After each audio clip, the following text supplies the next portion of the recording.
যদি মনে করেন যে আপনারা আরেকটি ১/১১ তৈরি করার মাধ্যমে আপনারা ক্ষমতা দখল করবেন, যারা এই চিন্তা করছেন, আপনাদের চিন্তা কোনোভাবেই সফল হবে না।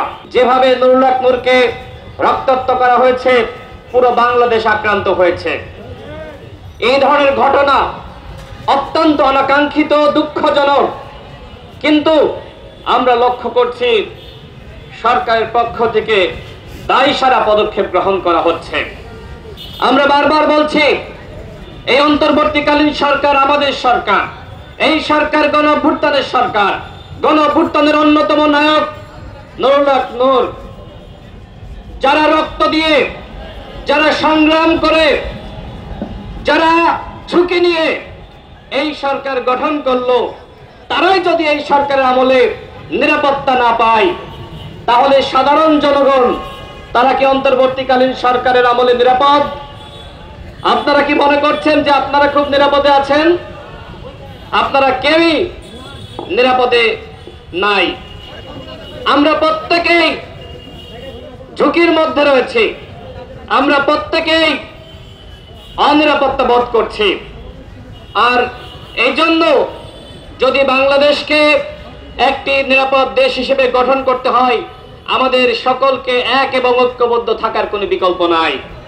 গণঅভ্যুত্থানের পরে ফ্যাসিবাদ বিরোধী শক্তি যখন নানান ভাগে বিভক্ত হয়ে গেছে, যখন নানান দাবিতে বিভাজিত হয়ে পড়েছে, তখন তো এই ধরনের হামলার ঘটনা ঘটবেই।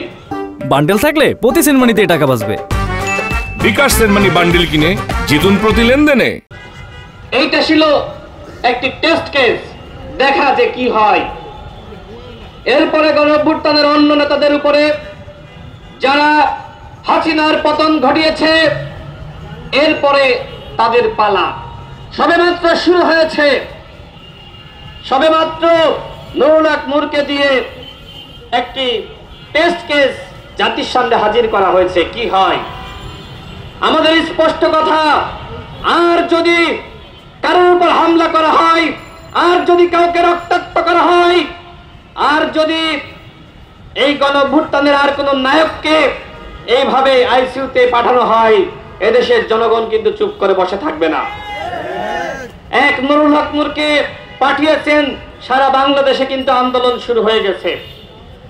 যদি মনে করেন যে আপনারা আরেকটি ১/১১ তৈরি করার মাধ্যমে আপনারা ক্ষমতা দখল করবেন, যারা এই চিন্তা করছেন, আপনাদের চিন্তা কোনোভাবেই সফল হবে না।